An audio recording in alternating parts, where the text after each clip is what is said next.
like to sleep about 8 hours a night, I'd say, ideally. There you go, Lee. Thank you very much indeed. I actually get a lot of sleep every evening. I try to get as much as possible, at least 8 hours. If I can get a few more in, then I will try.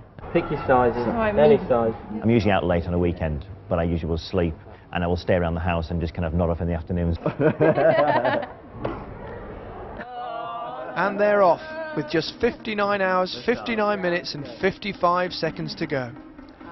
For the next 3 days, we'll continually monitor our volunteers' performance. As well as physical tests, we'll be giving our guinea pigs a series of intentionally boring tasks that will measure their judgment and ability to concentrate. As Ollie responds to this flashing light, his brain's activity is measured.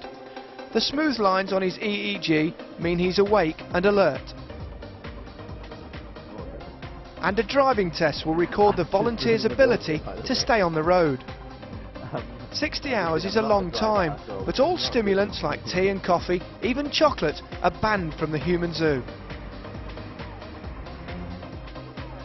As the first day turns to the first night, the volunteers settle down in front of the TV.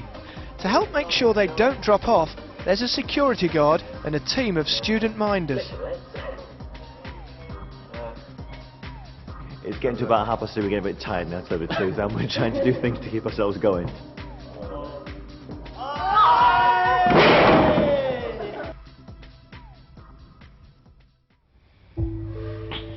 As day breaks, our human guinea pigs are feeling the effects of a sleepless night. Well, the body needs to recover from the day's work, and what happens is that during part of sleep you get into very deep sleep, and this is what we think is the recuperative phase of sleep, to make the body feel good the next day. Right, well folks, you're halfway through. How's it feel? This morning I felt really elated, and in my lungs, my chest, I felt this kind of very, it was quite a nervous feeling, but I don't feel nervous, but it was like I had the symptoms of feeling quite kind of anxious. Last night was really heavy, but I think we've learned lessons from last night. You need to be moving and jumping around. Yeah, really just jumping around a bit. Yeah. Sitting's not good, definitely. No. Exercise helps them stay awake and warm. Later, Vic writes her website diary. It's particularly late on Saturday night. In fact, oh no, it's not. It's only 5 to 11, which isn't late at all. It feels late. It feels terribly late. And I know that this is going to seem like a really long night, like last night did, and I'm not really looking forward to it that much, to tell you the truth. Hopefully we'll see each other through the next few hours to Sunday morning. Right into the beginning. Put your palms together. It's 4:25 in the morning. We've done some 43, nearly half hours. I'm knackered. I'm really knackered. And I'm knackered. Dawn breaks. They've now been awake for 2 days and 2 nights. Last night was absolute hell. To be quite blunt about it, it was very, very difficult. The last 4 hours, I would say especially, where we all got to the state where unless we actually stood up and walked around, We were going to fall asleep, weren't we? Just 6 hours left. Staying awake is proving extremely difficult. In the last round of tests, the volunteers are nodding off. You can see it in their brain activity. This is what we call a micro sleep. He's not only not processing the information, if something was to pop up in front of him, he wouldn't see it. He's not going to respond.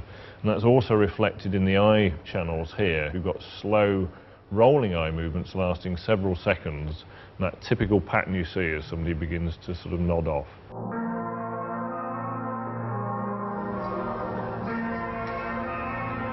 Seem to have been travelling a bit off-road here. Yeah, I think whether I actually dozed off longer in this period, because actually in that period I've gone so far off the road that I didn't quite know which direction to turn back in order to find the road again, so hence I crashed.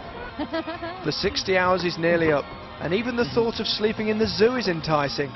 Cruel as it sounds, before we let our volunteers escape, we want to measure their recovery.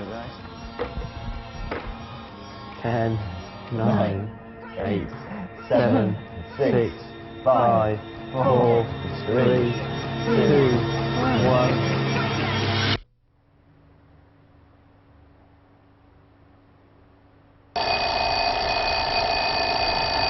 Good morning. I think that was a good sleep, that was. After 12 hours sleep, the volunteers are assessed for their recovery. All three are revitalised, and Ollie and Vic are virtually back to normal. We've got some of their results here. Now what we're doing was recording their reaction time and how well they managed to drive in a straight line. And these are the results for Ollie before he had any sleep deprivation. He's doing pretty well. 24 hours later, not so good. 48 hours later, look at this. He actually ended up crashing. Not that surprising. No. But just 12 hours sleep, and he's straight on the road again.